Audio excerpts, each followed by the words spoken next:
Coming up on the Forties Formula. In Singapore, sex ed was called abstinence. They will show us STDs, blisters, and picture of aborted fetus. And if you enjoyed it, you're probably a slut. Do you think that women, especially in their 40s, are having sex for themselves, or is it more for someone else? I was introduced to this sex toy. It gets you there in like 3 minutes. Wow. If you haven't had the opportunity to experience things, how would you know where you want to go and how to get there? You'll be surprised how many women have never looked at their vulva before. When I actually showed them, they're like, oh, do you mean this is how I look like? Your husband is no longer connecting to you at intellectual level, at an emotion level, at a spiritual level. Then what sex are we talking about here? If your wife is stressed beyond her limits because you don't pick up your end of the deal, if you sit around like a big slob, you can bet, bro, that she's not hopping into bed. Angela Tan, a certified sexologist, intimacy coach, and medical doctor who's helped hundreds of women unlearn the good girl script and reconnect with what they actually want inside and outside of the bedroom. The Forties Formula. The Forties Formula. The Forties Formula.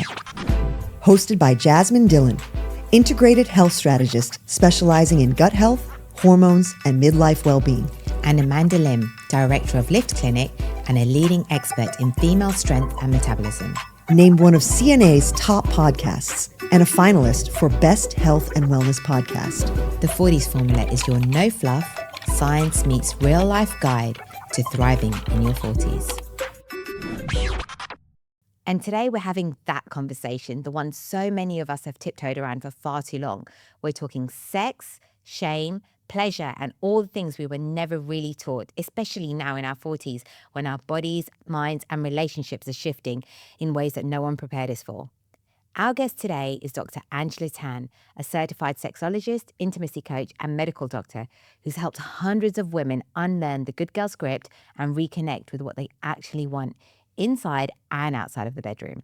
This episode isn't just about hormones or libido. It's about power, identity, healing, and rewriting the stories that we've been told about sex. This is absolutely something every woman needs to hear. Whether you're in a long-term relationship, figuring yourself out again, or just starting to question the stories you've been told about sex and intimacy. So don't forget to subscribe, follow the show, and share this episode with a friend, a sister, or maybe anyone who needs to feel seen and heard and maybe a little turned on. And we'll be right back after this. Hi, Dr. Angela. It's so good to have you here. We're so excited. Hi there. So my name is Angela. So do I say hi to anyone here? You just say it to us. Yeah, you absolutely can. It's totally up to you. Yeah. So, Angela, do you think that women, especially in their 40s, are having sex for themselves, or is it more for someone else? All right, before we dive into today's episode, let's talk about something that makes our lives way easier. And tastier, because let's be honest, between work, workouts, and life, we don't exactly have time to wrestle the trolleys at the supermarket. Which is why we've been with the Meat Club since the beginning of the Forties Formula. Yep, they've had our back since episode 1, and tasty dinners on our plates too. With the Meat Club, you skip the supermarket chaos and get premium nutritious proteins delivered to your door on your schedule. It's a subscription that actually simplifies life. No last-minute grocery runs, just quality meats, seafood, fruits, and veggies always ready when you are. Their mission says it all. Good food is the foundation of a great life. And with the Meat Club's delivery, it's coming literally to your doorstep. This is where quality meets convenience, and we're here for it. All right, TMC drop check. Let's see what we got here. Oh, well, first things first, you can't have Taco Tuesdays without snapper. But what about salmon? Because that's definitely our favorite. Okay, fair enough. But chicken breast, that's the workhorse we're eating every single day. I think it's all about the chicken thighs. Oh my gosh, chicken thighs. I don't know if I could get one down myself, but I do know that this mince makes a mean burger. Who wants burgers when you can have a grass-fed beef eye fillet steak? Okay, that is amazing. But with that steak, I would definitely be serving this delicious broccoli and spicing it up with these chilies. Okay, you've definitely won there. I have got some coriander, some cherry tomatoes. I mean, check out the color on those. And for dessert, strawberries. We also got some fruit for the kids, which they will love. And one of the coolest thing about the subscription, an amazing quality chef's knife and a beautiful wooden cutting board. Honestly, it's the easiest way to eat well without overthinking it. So if you're ready to upgrade your meals without adding to your mental load, head over to themeatclub.com.sg. Sign up for the flexible subscription, no lock-ins, just high-quality proteins delivered straight to you. And don't forget to use our code TFF12 to save $12 off your first order. We'll drop it in the show notes or you can find it on our Instagram. The Meat Club, where quality meets convenience. Do you think that women, especially in their 40s, are having sex for themselves, or is it more for someone else? In my personal opinion and the experience I've had, I guess it's across the range. So I have a group of women who what I'm done with waiting for things to happen. Right? I want to own my body, I want to own my sexuality, and then this is how I want to feel about myself. Right? And then we have another group of women who okay, so what do I do about it? I don't have the voice to speak up, right? I'm not sure what I want, right? I'm always waiting for someone to initiate. If I initiate, I might appear as being too needy, too desperate, or even being labeled as, sluttish. So I'll hold myself back there, right? How can women sort of speak up and initiate that conversation? It's really hard to just tell people, hey, you can do it, right? Yeah. It doesn't work that way. So unfortunately, the culture that we are in, the way that we are being brought up a lot of times, makes us feel that, women is always playing the supportive role.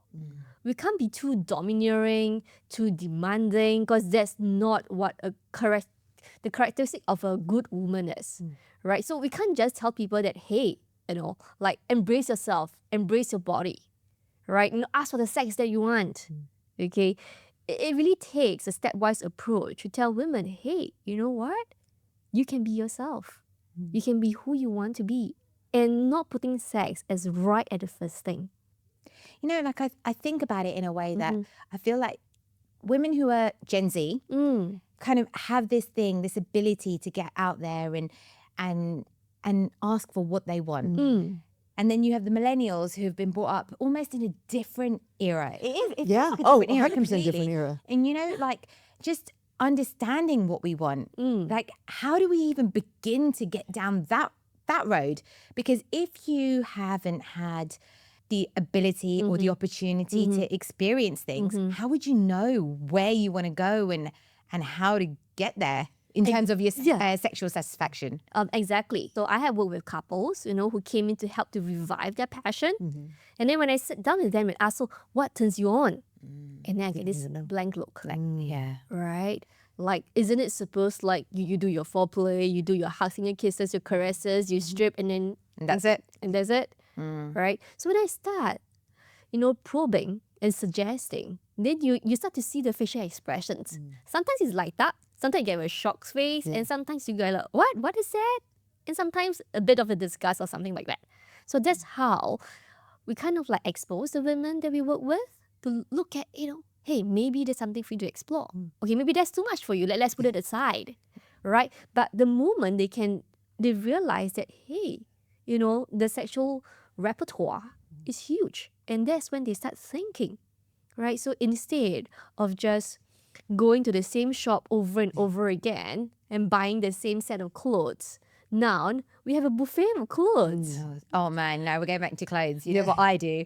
I will buy. I like one thing. I'm going to buy it in 3 different colors. But at least it's different colors, right? A little different. So where do you think these beliefs actually come from? Is it a cultural thing? Is it a societal thing? Is it just, I don't know, is it a religious thing? Why do you think that women feel, especially the women in their 40s, because I think there is a bit of a shift between sort of mindset between sort of, old women and younger women. Where is it all coming from? I think it's everything, right? Well, at least in Singapore, when we went to school, sex ed was called abstinence. No. Was it Are you serious? Yeah, so they will show us videos or photos of STDs, right? The infections with your bumps, blisters, and ulcers and whatnot. Wow. And then there was once, we were even shown picture of aborted fetus. Right? Okay, I do know you guys have the abortion video here. Wow. Do you know about No, this? I did not know this. So even now, even today, 2025, if you want to terminate a pregnancy, you have to, as an adult, by the way, this is not like something just for teens or whatever, you have to go to the clinic and watch a video. And you might be, this is the craziest part, right? I think you can be in a room with other people also terminating a pregnancy that day. Yeah, that part I'm not sure. So double check me on that, Singapore. But I know for a fact you got to sit there and watch that video. And that to me is crazy. And it sounds like the sex ed is kind of that same experience. So Yes. for those of us in our 40s, we grew up, with abstinence as the main thing of sex education, right? And then when we were first introduced to puberty and sanitary pads, they divide the class into girls and boys. I think they still do that. They And still my- do that. so They my- definitely so- still do that. So my kids are at a British school, and they did separate the boys and the girls. to- I mean, for maturity's sake, and all that, I think that makes sense. Yeah. Like my son is 9 and he's like going through puberty education. Yeah. And I don't know, like how he would handle that in terms of, being in a class with other girls. Oh, but I loved it. I just did a sex education class for an international school. Yeah. We have both the genders together. Oh, what age group? Right? All the way. From the year 8 and 9, so you have to like 9-10 years old. So Okay, that's yeah. like your son. Right, right. Oh, year 8 and 9. Wouldn't that be? No, that would be a bit older. That would be And then 13, 14. And then we also have the ones that are about 10 years old as well. Okay, We yeah. started from there. So that would be year 5 and 6. Yeah. Oh, yeah, okay. yeah. Right. I thought it was amazing because, they were asking very brilliant questions. And unlike the time I had where you were not allowed to ask questions, or we were too shy to ask questions anyway. Yeah. Give us some examples of the questions you heard that you were like, huh? Right? So I have, this student in class that asked me, what is condom made of?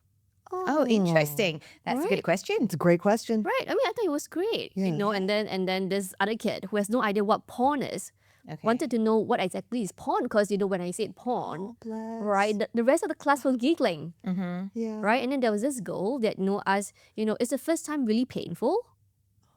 I thought they were brilliant questions. These are brilliant These are questions. excellent yeah. questions. And it shows how comfortable they are asking those questions. And these are questions we never had a chance to ask. And Are to be you kidding? fair, Yes. I Wouldn't even know. I didn't even have sex education at school, and I grew up in the UK. And the reason was because it was one day, and that day I was sick, No, get out. and so I missed it. So I had to learn everything firsthand. Well, our sex ed was not one day. I don't remember how long. Let's say it was a week, maybe it was a month. Memory is fuzzy. What I did not get from my sex education, though, which then obviously, later in life was shocking, I did not understand that intercourse was like insertion. Yeah. So I thought it was a special hug. And so like when I found out that like a body part goes in a body part, my mind like exploded. I was like, wait, what?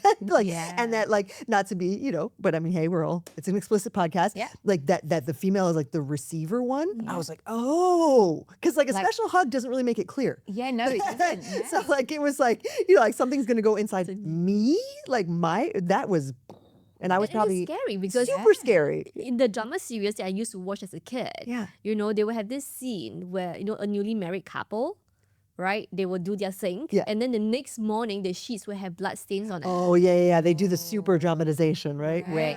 And then so in my head is, in the first time of marriage, you're going to be bleeding. Oh, so that's going to be Yeah, painful. Like, so if you yeah, bleed, that's something- going to And hurt. again, mysterious blood. So you're like, where does it come from? Why is it there? And then, the next few scenes in the new episodes, you have this girl who's giving birth and screaming away. Oh God, yeah. Because Right, I was traumatized that too. Not sad, I did not scream away. I did.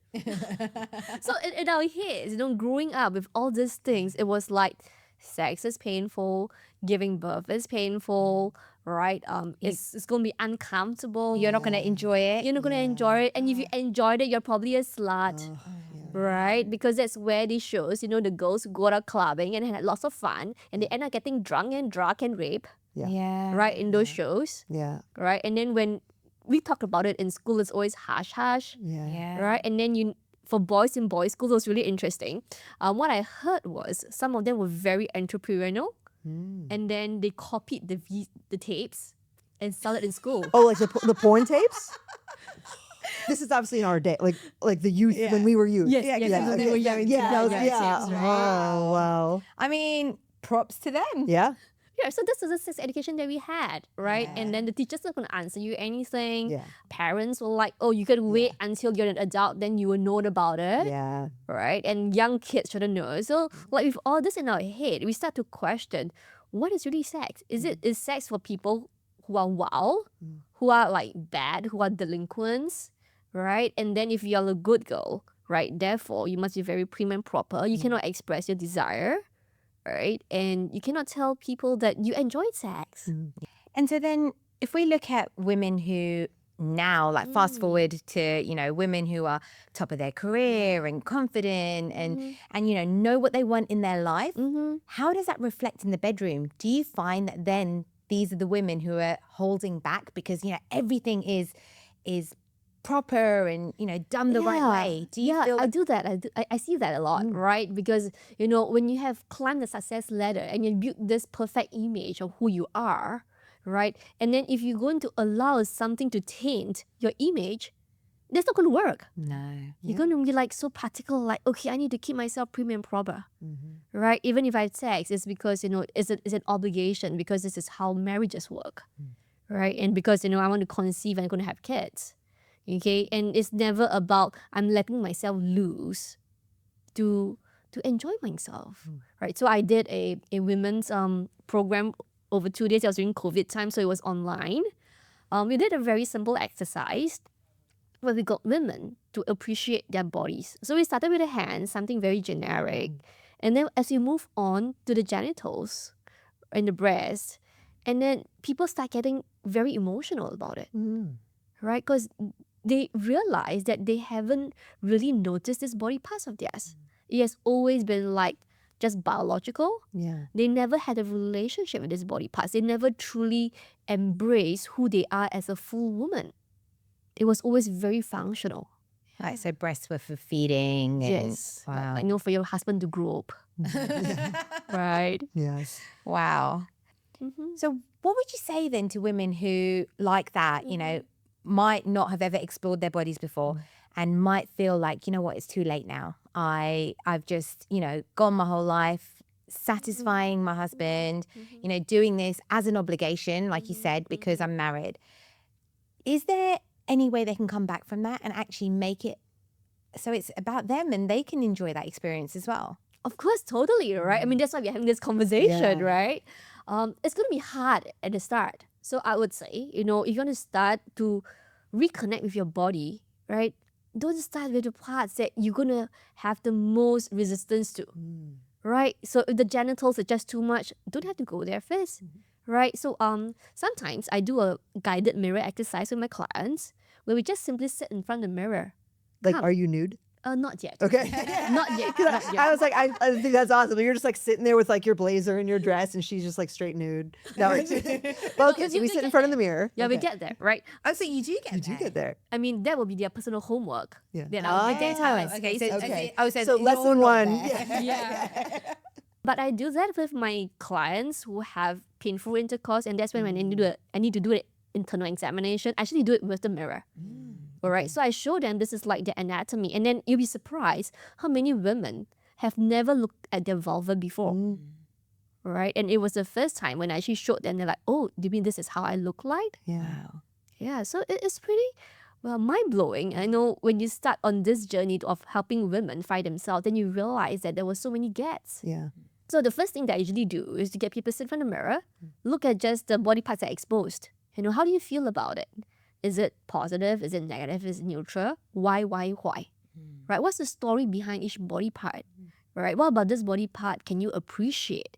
What has this body part done for you? Right? So by getting them to go through a gratitude process, the awareness process where they learned how to verbalize, and gradually touching the body parts to show love and connection. These are the little steps that I do with my clients such that they get more connected with their bodies and themselves. And then as they get more comfortable, they can go to the ones that are more sensitive. You mentioned painful sex. Now, that's something that happens, I guess, for women in their 40s, especially during that sort of transitional phase of perimenopause. Now, what would you advise, obviously you're a medical doctor as well. Now, what would you advise a woman who is struggling with painful sex, whether that is related to perimenopause or maybe something completely different? You know, how do you approach that topic? So essentially, you have to look at, is it happening every time? Is there a trigger?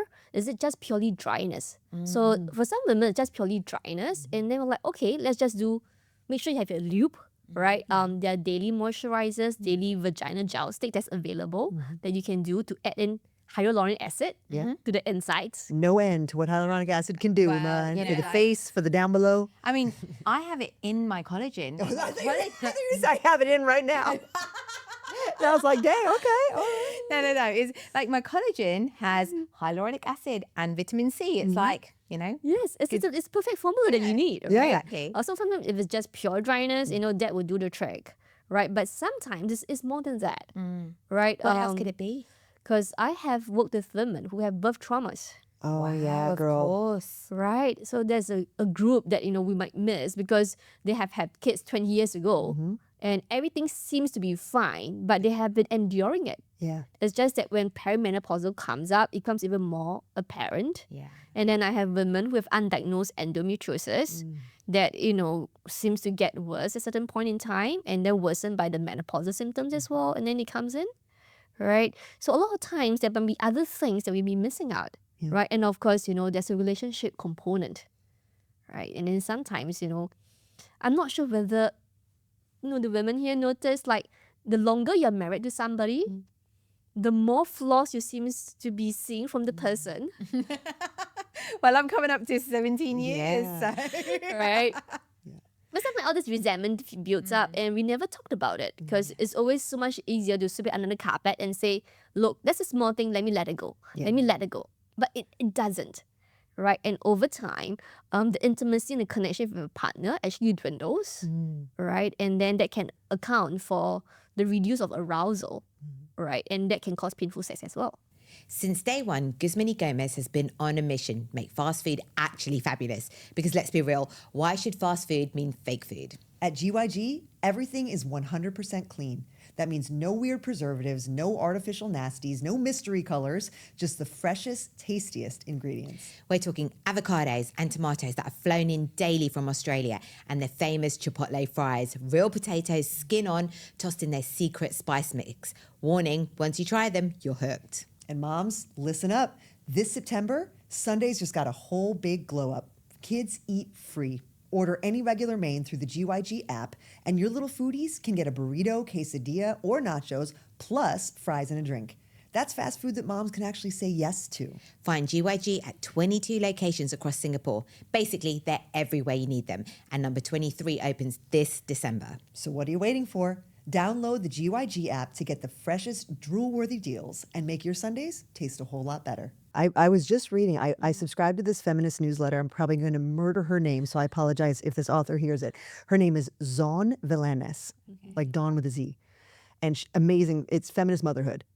And she was talking about, she wrote an open letter to heterosexual men why your wife doesn't want to have sex with you. Wow. And it's like, in case you're wondering, it's not necessary. I mean, of course, it's hormonal factors, et cetera. Yeah, we all got that.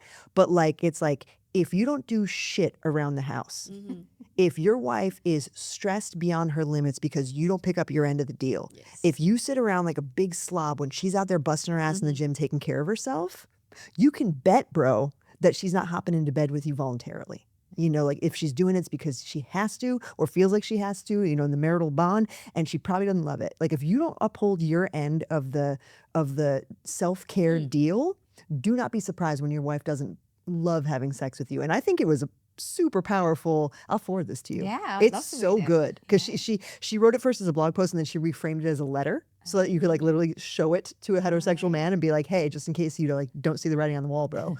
But the point is, with all of that, I think you're absolutely right. I think a lot of women are having those symptoms of, painful intercourse, lack of desire, and they're looking for every medical reason in the book. When at the end of the day, it could be just like that dude's not making it feel real sexy in a relationship. Right, because I have worked with couples, and there's this couple that left me a huge impression. Okay, and so I came in. We had a few sessions. Things was improving, but then the husband didn't feel that it was up to mark. because he was still not having his sex. Yeah. So the outcome was not. It was still no sex. Right? Yeah. And then he got really upset and said, look, things were working well, in the first 10 years of our marriage. I bring in the bacon, you take care of the kids.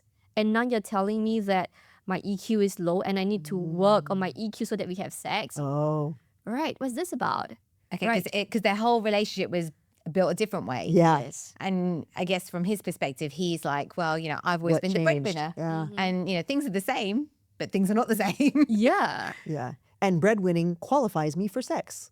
Please, here's money. Now I get sex. Yeah. But I think men do that, honestly. And I don't want to call out men. Probably women. I don't know any women that do that. But let's just say, like, men, I think a lot of times are like, I take care of this family, therefore I get sex. And it's like, that is, what do they call that, a false analogy or a false parallel or whatever? It's like, that doesn't entitle you to sex in this relationship. Yeah, because they have this idea that, if I am loving the family by providing, Yeah. then you're going to love me back by providing this thing called sex. Yes, girl. And then it confuses the way that we view marriage, relationship, intimacy, sex. Right? If it's sex, it's just an action. Fine, it's a transaction. But if you're looking at intimacy and sex, that's a whole different ballgame together. How do you build that connection? There's emotional base, there's spiritual base, right? And then, like you like smart men, so there's an intellectual connection as well. Yeah. Off air, we were talking about how Jasmine loves a smart dork. Yeah. I do. So if your husband is no longer connecting to you at intellectual level, at emotional level, at a spiritual level, then what sex are we talking about here? Yeah, because then it's just the physical act and there's no Yes. actual, I guess, like you said, relationship connection, like the deeper meaning behind it, which is what I guess sex is all about. It's not just the physical act of being together. Yes. Did that guy ever get Yeah, sex? I want to know about this guy. Yeah, so this guy's like pissed that he has to have EQ now. He's pissed that he has to be a full man. Right. And then And then the interesting part was then the wife retired. I feel a bit bad because I think I've been empowering her too much in the sessions to speak up. no, girl, you let her rip. All right. So she actually said, you know what? With the money that you have right now, there'll be a line of girls queuing for you. Oh shit! So she dropped the whole just like, hey, you want something different? Go get it, big butts, bro. And then he shut up. So then, oh God, I gotta know what happened. Can you share were there more sessions? Right. Yeah, I mean, there were more sessions. So it was like them easing out, who they are as individuals, how are they coming together as a couple, and then working on their differences. Yeah. Right. So it's still a lot of work in progress because, people don't come in like every week for sessions. They come in every 1 month, 2 months, whenever they feel like they have the time. So that is a problem when we put relationship as a non-priority because money making is always a priority. Yeah. Whenever there's a money making cause, you see people sign up for it, Yeah. right? Whenever there's a relationship building cause, you kind of see that the numbers that comes in are really different, Interesting. right? So I think in our very productive driven society that we live in, right, we always put our productivity as a priority. Right? How we run the household, how we run the family, how we run the relationship. And that's affected the way that we view intimacy. We had a previous guest just come in talking about therapy, and she said that she just has a standing appointment with her therapist every 2 weeks. Wow. And she said it's just like the gym. I mean, hopefully she goes to the gym more frequently than every 2 weeks, but meaning like it's not like you go to the gym only when you need to be healthy. It's like, no, you go to the gym as an ongoing practice of self-care. That's how she sees her therapy. Amazing. Do you recommend that couples do something like that? I mean, I will. They don't really pay a therapist per se, but they need to be constantly connecting, right? There are plenty of scenario cards online that you can find, right? Questions that if you are a bad at questioning, asking open-ended questions, just go ChatGPT, ask for 10. Yeah. Oh, ChatGPT therapy. I'm sure like persons like yourself hate that shit where it's like, oh yeah, that'll fix it. But it does help, right? If you have the right prompts. For regular maintenance and you don't want to pay $500 for a therapist, fine, I get it, right? But are you doing something for yourself, right? I mean, you don't have to go to the personal trainer every day. Yeah. Right. In fact, I agree with that. Yeah, I That agree. you need to learn to lift weights on your own. Yeah. Like you got to learn how to squat, bro. Like Exactly. you cannot pay $150 every time you got to squat. Yes. You got to learn it. Yes. So the thing is, there's no ownership in this aspect. They expect relationships to work, Yeah. right? Just by being in the same household. Yeah, fair. And it's not going to be that way. You know, It's like not. you have to work at it. You need to Yes. have the EQ. You need to have the communication. Yeah. There needs to be a give and take in both situations. Right. I have to say my husband is way better than me at this. Oh. Not at the EQ part. No, I'm a PhD EQ. Okay, no, but at taking time for just us, because we have three. I should definitely preface this. We have three little kids at home, so 5, 3, and 1. So we have like a whole house of chaos all the time, and we also live with my in-laws. You know, which is like, hey, love it, but like also like definitely a sex killer, right? Like when it's like grandma and grandpa around the house. Anywho, he's so good about being like, it has been not about sex necessarily, but it's been too long since we have been alone as two humans. I love your date. Our You date guys cards. are so regular That's with him your though. dates. I love That's it. him. So we also have these date cards where it's like you scratch off Yes, and yes. whatever the card says you got to do it, and we like really do You it. Like do we're it. just You like do it. So our one right now is horseback riding. Our one right now is horseback riding. You have to understand, my husband and I are from not horseback riding backgrounds. We had a patient yesterday be like, just play polo, and I was like, bless her, like that we could just get on horses and Have play I told polo. you about my experience On a being horse? On a horse? No, please share. So, okay, so it was our honeymoon, and I'm that person who's like, right, we've got to do all of the stuff, you know, like we're going to, whatever it is. we're jet gonna do it. ski and all that. Yeah. Yes.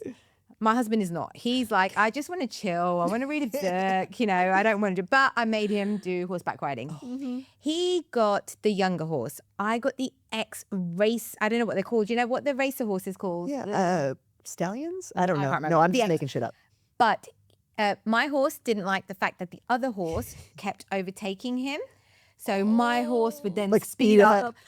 Fucking hell. My first time on a horse, I shut myself. Not literally, but fucking hell. Oh my gosh. I've not been on a horse, and we got married 17 years ago since. So. Okay. Well, so I will report back once we get on horses. Oh, yeah. But he's so good about like it's been enough time where we've been like just living in the chaos. We have to get out and be a couple again. amazing. Because I would just go forever. I would just go forever in the chaos. Honestly, I just, I'm so instrumental day to day, do the things, do the bedtime. Like he's like, we have to get out and be human beings you're again. so Yeah, I cute. know. So yeah, my husband's so sweet. But like really, truly, and I think somebody in the couple has to be that guy. Because if it was up to me, we that guy. would never have done anything in our Right, but first then, 6 years. then I have couples who come in the same situation. So one person always that guy, and the other person appears to be not doing the couple work, fair, and fair. then the conflicts arise. Yeah, that's right. actually a Why is really it good point. always me holding on the relationship? This relationship is us. Where are you? So I am that guy. I am the one who does all the stuff. Yeah, you are I'm Tyler. I'm We've Tyler. just We been know over this this so many already. times, and I'm Ahmed. Yeah. But I also know that my husband is not going to be the one who organizes things and does things.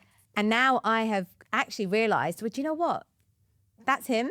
This is me. And actually, if I want these things done, I will do it. He's never going to say no. I just have to, do it. And then I can do it my way. So as an example, when it came to our wedding, I'm really thankful that he didn't want to get involved, because it meant I got to do everything that I wanted for my wedding. And he didn't say no. He was like, here you go. You do what you want. It's your wedding. It's our marriage. I'm like, I love that, because I've seen couples who argue over, no, this is what I want. This is what I want. Yeah. So I've just realized most of everything that happens in our relationship is what I want. Yeah, and the happy wife, happy life is like a real thing, I think. The happy wife, happy life thing. Yes, it works that way. But then again, a lot of times, I guess, man has a problem figuring out what actually makes my wife happy. Yes. Oh, yeah. I have to be very specific and say what I like, what I want, because otherwise he just wouldn't. Yeah. But you're right. I think that's a big deal. Yeah, it is. And then, the couples that I'm seeing in my room, both of them are struggling to tell each other what they want. Is that a communication issue though? It is more than communication. It's also like understanding yourself. And then after that, being able to say, hey, this is what I really want, without feeling embarrassed about it. Because, in the Asian culture, things are very different. You wait to be approved, right? You don't fight for approval. Interesting. Yeah? So a lot of times we will quietly do our work, right? And hopefully the teacher spot us. I will notice, because we don't want to be the one seen Yes. shouting out, look at me, look at me. Yes. But I want you Yes. to acknowledge that I am doing what's correct. So yeah, I can totally see that. Yeah. Have you ever had a couple where you get them to the point where they actually kind of peel back the onion and they both say what they really want Yeah. sexually, and then that is not the same thing or it's not a compatible thing? It happens, but sometimes, if things are planted well, they go to see, oh, this is what you want. I didn't realize. Why didn't you tell me? Right? So, for example, most guys like blowjobs. Yeah, for example. Let me pull one example. Dudes like blowjobs. You are not wrong. Right? Well, the husband was happily receiving and the wife was happily giving. But then it was during the session that we recognized that actually, blowjob was not his number one. But the wife always thought it was the number one because it's number one for most guys. Oh, interesting. Yeah. Right? So what he enjoyed more was actually giving her oral sex. Wow. Oh, okay. Okay. Right? And it Yes. turns him That's on why he's even marriage more. material. Right? And then on the other hand, the wife was struggling because, in the whole Asian culture, down there is always dirty. Right? And if I'm not washed, if I'm not clean, don't go near me. Right? And then every time, there has to be a ritual that, she cleans herself properly before sex happens. Oh, that's interesting. See, this is new to me. Is this an Indian thing too? Yes, it is. So like you have to go through basically you got to be stepping out of the shower Yes. in that immediate Yes. moment. Yes. And then that would be when that stuff could occur. Right. And then, with kids and everything, that's not going to happen every time. No, because life. Right? And then she ends up rejecting him. Oh, like I haven't showered. So, and like, I'm, yeah. Wow. Yeah, we can just, do the usual, don't go down there, the kind of thing. And then, this unknowingly was causing a lot of mismatch in the relationship. And then the sexual satisfaction went down, work piles up, the kids' chores piles up, and then things dwindle. So when we actually start going back, like, what happened? Did something happen somewhere before that made you feel that sex is no longer that pleasurable? Right? And then it came down to this point, like, the husband said, actually, thinking back, I felt rejected because, I was very happy to offer, but, she's always saying no. Oh, wow, that's so interesting. Right. That is interesting. Like Yeah, the hygiene norms thing. Yeah. And then it becomes like, it's like like you said, it's basically like two ships passing in the night that Yeah. actually want the same thing, but like, she's backing down because she thinks this one thing and he's, thinking she's enjoying this other thing. Yeah. So it's not that they are not communicating, but they have no awareness of where there was a non-communication because it happened so subtly. Right? And then there was a lot of assumptions like, I want the best for my partner. It's not that I don't want anything for myself, but we're always putting our partners on a priority. But we miss like what exactly is a priority. talking about priorities now, I think when it comes to women, again, in their 40s, either work is more important or kids are more important. How do you make your relationship more important? Oh, that's a tough one. It is a tough one. It's a tough one. Right. So a lot of times, because, when we get married, with that certificate, we have this assumption that, till death do us part. Right. So no matter what I do or don't do, we're only going to part when we die. Or Yeah. Yeah. I do remind Tyler that all the time. That's like, you're stuck with me till you die. Figure it out. So a lot of times, because of this confirmation that we have, people stop putting in extra effort to keep and maintain the relationship. Right? And then it's only when we start to sit down and look like, hey, how are you feeling in the last 10 years, in the last 15 years, or the last 20 years? How do you feel about how things are like for you? And then as they have that moment to reflect, they go like, oh, right, I actually feel alone. Right? There's a very busy household, there's two of us, there's a kid, there's a helper, there's so much activities. We go overseas, every 2-3 months, there's always a family outing. But yeah, I'm actually alone down there. Right? And this is this moments that people start realizing that they haven't been connecting. Right? So you kind of like need to get them to see that they really want and desire that connection. Right? It is not just about, hey, you can do it. Come on, let me give you 10 strategies of how to improve your relationship. And then I'm quite sure you can, get it going. So a lot of times is to help them uncover what's really going on inside them. What are they really struggling with? And what is it that they want in a relationship before people actually put in effort to make relationships work? What are like the top 3 struggles that you see with women in their 40s? Like we're assuming that, I'm assuming I should say, I think maybe together, is work stuff, kid stuff, libido. The one thing that kinds of push women into that direction is like, we need to be a super mom. a super boss at work, a super manager, right? And a super everything. Because in this era, we are taught that, women can now stand up to be equals as men. So we need to fight for every opportunity to be that equal, right? If we're not doing well at home, you're not doing well at work, we can't be that equal. So that desire for us to show up constantly in all areas of your life drives us crazy. It's exhausting, isn't it? Yeah. Think about it. If you've got to be Yeah. number one in every aspect of your life, fucking hell, it's Yeah, too much. it's too much pressure. And I think, men just don't have it. And I'm not, I don't want to make this whole episode about like men and women, but like honestly, if a man's not holding up his end of the deal at home, no one's like, oh, you're a crap dad. I mean, obviously if you're like not showing up for your kids at all, but you know what I mean? Like for women, it's like, the second you do something for yourself, it's like, and where are her kids? Yeah. It's like, and who's taking care of the kids, sweetheart? Men don't get those stupid questions. So it's very evident, like, don't mind me sharing here. Recently was Mother's Day and Father's Day, right? So my kid is in the final year of kindergarten. K2? Right? Yeah, K2, right? So the school is really nice. They organize mommy's only event for mummies. And then they organize a daddy's event only for daddies to come around for Father's Day. And guess what? Right, on Mother's Day, 90% of mummies showed up. Yeah. Oh, did the dads not show? And then on Father's Day, we have 40% of the mummies show up instead of the daddies. Serious. Right? Because it's so easy for a man to say, hey, I'm traveling for work, I'm going to miss this. Right?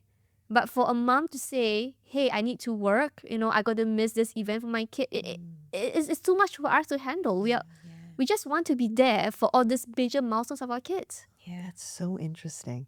Because Right? our school does the same thing. And you know what I thought was actually really cute and like kind of feministy was at the Mother's Day event, one of the moms, so this one mom, her name also happens to be Amanda, which is like why I know her. She has 4 kids. The youngest one is the one in my kids' class. And so she ain't got time for squat, right? She works full time, 4 kids. So she actually sent the eldest daughter as like the proxy. And I thought that was so sweet. And she did the little presentation, like about like, it was just really cute. It was really cute. So it's like, but I hear what you're saying. Like dad's not showing. And it's like, oh, yeah. It's like, oh, it's legit. It's fine. But yeah, if a mom doesn't show, it's like, where was she? Yeah. What's more important to her? Yeah. So we carry that not just as a society, but as an individual. Yeah. Right? So when we have to be that superwoman in everything, the libido's going to drop. Right? Okay. And then amazingly, I was introduced recently to this sex toy. Right? It gets you there in like 3 minutes. Wow. Can you share the name of this sex toy? Well, I'll even put it in the show Can we notes. put it in the show notes. Yeah, like honestly, if you don't mind.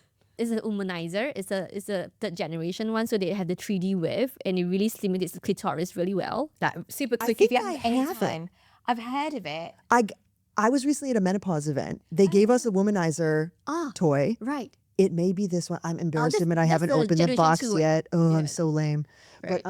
But that's interesting. Okay, womanizer. Okay, sponsor us. So what I realized is that, yes, we don't have access to all this, right? We can get a quick fix if we want to, but deep down, who we are as women, who are we, right? What do we really want to actually enjoy this womanhood, right? And then as we age, and the body's going to change. And how do we embrace the change? How do we deal with, saggy boobs, right? How do we deal with the dryness? How we deal with, my hair turning white, like things like that. So with all these transitions, I think a big thing that women of 40s need to start recognizing is like, who are we underneath this shell? Yeah. Great blending, push-up bras, hyaluronic acid. Yeah, hyaluronic acid, definite vote. So obviously, look, you've mentioned the womanizer and you said it'll get you there in 3 minutes. But I actually think having an orgasm and actually having sex with your partner is a very different experience because it's not just about the orgasm. It's about that connection Yes. between the two people. So yes, I mean, getting there in 3 minutes sounds amazing. Yes. But actually, I think the whole point of a relationship is that it should be more than just that. Yes, yes. It's not something that happens only in the bedroom. It has happened on a daily basis. Yes. Right? I mean, if you're having, Coke, fries, and burger every day. Yeah. And, that's going to suck your libido. Girl. right? And then one day you proclaim that I'm going to be healthy, and then you do a great balanced meal for the day, your body still won't be in the shape. Correct. That's such a great analogy. Right? So in relationship, it has to be something that happens every day. Yeah. So one of the things that I always propose to couples is flirt every day. When was the last time you actually flirt with your partner? I mean, my partner, he sends me thirst traps all the time. Like, he always sends me gym selfies and like with a six pack all out. So like, I would say he flirts with me quite a bit. That crazy guy. But no, but you're right though. Like the day to day, you lose it sometimes. Yeah. Like you absolutely, it just gets buried beneath everything. And yeah, like we talked to somebody about sex in, I think, season 1 of this podcast. And I said something like, when sex falls down your to-do list. And she was like, does it have to be on a to-do list? You know, like, is it even that instrumental a task? Like, meaning like, can't it be more organic and in the thread of your relationship versus like tick, tick, tick on the list? Right. So when couples struggle with their sex life, one of the things that I do prescribe is schedule it. Yeah. Right. As much as it doesn't sound sexy, but what I'm saying scheduling is not scheduling the intercourse. I'm saying scheduling a time to connect. Yeah. Right. It don't have to be intercourse. It can just be something sensational. Yeah. Right. More sexually driven, but not intercourse. When was the last time you actually put in effort to make it work? If your calendar is filled with multiple events and meetings, are you saying that your couple life don't even deserve a space on the calendar? So you talked about prescribing, which obviously means that you're a doctor. How did you go from medical doctor, obviously in an Asian society, to being a sexologist? How did that transition happen? I would say it was really a lot of turns to the event. So there was this period of time in my career that I was working in a GP clinic. And then this 80-year-old man came and asked me for Viagra. Wow. Oh, hey, again, get it, Grandpa. That was like, all right, what am I supposed to do with it? Like, I can go through all the questions, make sure that he's physically well, Yeah. and he's not going to pass have a out heart attack on it. like things. I mean, it's happened. So. Yeah. So that was the only thing in my head Yeah. that I was concerned about. And then there was me feeling awkward and everything. So on hindsight, I should have asked things like, oh, who's your sex partner or partners? Is it safe for you? Right, in case you're in trouble, who can call for help, and then do you have any protection and things like that. So there were so many more questions that I could have asked, but I didn't because I wasn't educated enough, right, in the aspect. Because with a master's in medicine, it doesn't get you far in that area, Yeah. right? And then I have this couple who had just delivered their baby. So the gynae had said, oh, things are great, you can resume sex. And they came to me and asked me, how do we start? Oh, Then I'm like, don't you just start? yeah. So I have a lot of questions. Then, I have menopausal women coming me, telling about things. I have people who just coming for a simple flu, and then suddenly we're talking about low libido and miscarriages. Wow. I'm like, this is so uncharted territory. It's either I'm going to figure it out, are we going to lose all these patients who are asking for help? Yeah. So that was kind of like the reason why I started to go more into it. And then as I went more into it, then I realized there were more and more gaps.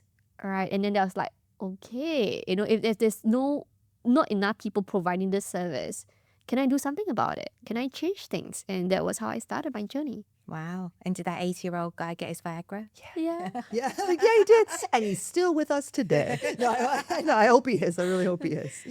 For someone who, has struggled with getting back onto having sex, say, after a while of not having sex, Yes. what steps could they take to sort of get back out there? And this could be for, let's say someone's been in a long-term relationship and then in their 40s, maybe they went through a divorce. Right. So, they were in a relationship, they probably didn't have sex during that, for a while. They got divorced and now there's a lady and she's ready to mingle. Yeah. She's single and ready to mingle. How can she do that? Okay. I would say first and foremost, be comfortable with who you are. Yeah. Right. Because divorce does leave emotional baggage. Has that been handled? Right. Because once the state is ready, the physical body follows after. Yeah. If the internal state is still in a flustering state, is still in a self-doubt state, like even if we put ourselves out there, we're not going to look very attractive. In fact, we're going to be looking very confused, right? Uncertain, and that's not very attractive.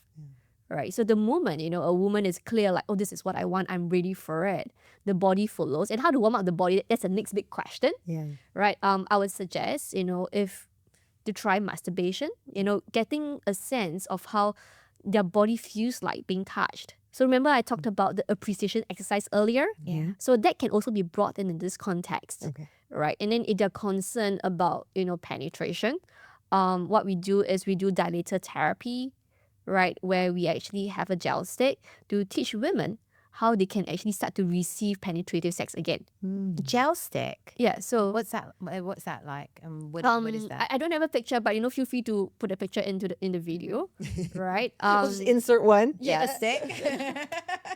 I mean, I love that because it's a product that is conical in shape. It's made of gel, like a jelly, but the firmer ones. Okay. Right, and it has hyaluronic acid inside it, vitamin C inside it. So maybe we all need a gel stick. Right? And with the gel stick, because it's conical, it doesn't feel like you're stuffing something huge right inside right away. Okay, so it starts off with a narrow diameter, and then as it goes deeper, right, then the diameter increases. So when you couple that with your physical therapy sessions, it helps you build confidence.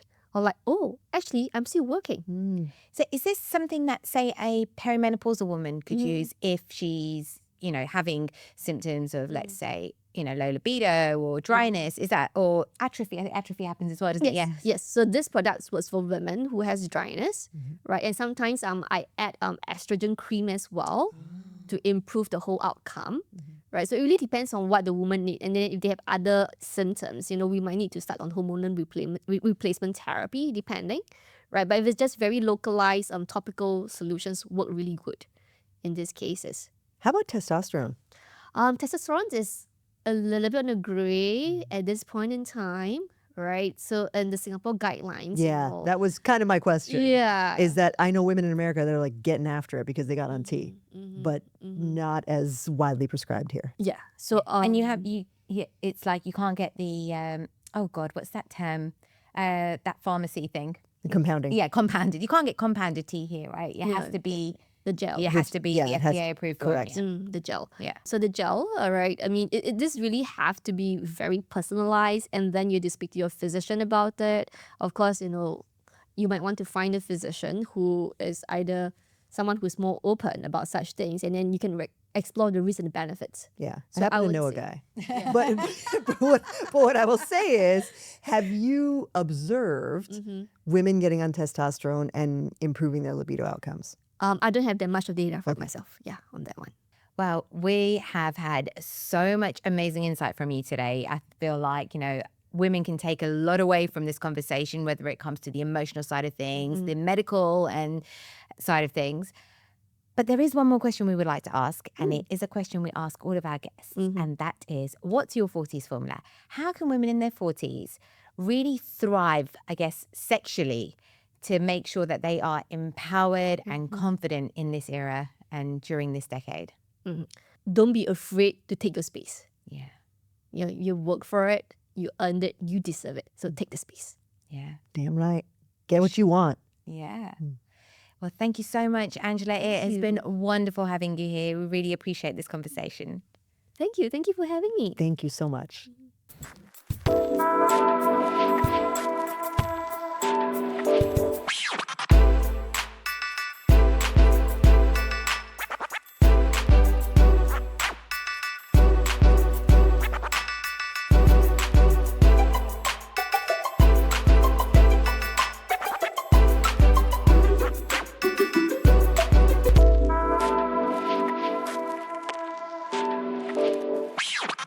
Yeah, and he looks like a mix between Jason Statham and Paul Walker. Yes, like and Paul extremely Walker. gorgeous. Paul Walker was my number. Oh my God, he was my ideal. Like in terms of looks, he was. Because see, Paul Walker's too babyish for me, but then that edge, Yeah. the little edge that Chris Williams had. I Okay. see what you mean.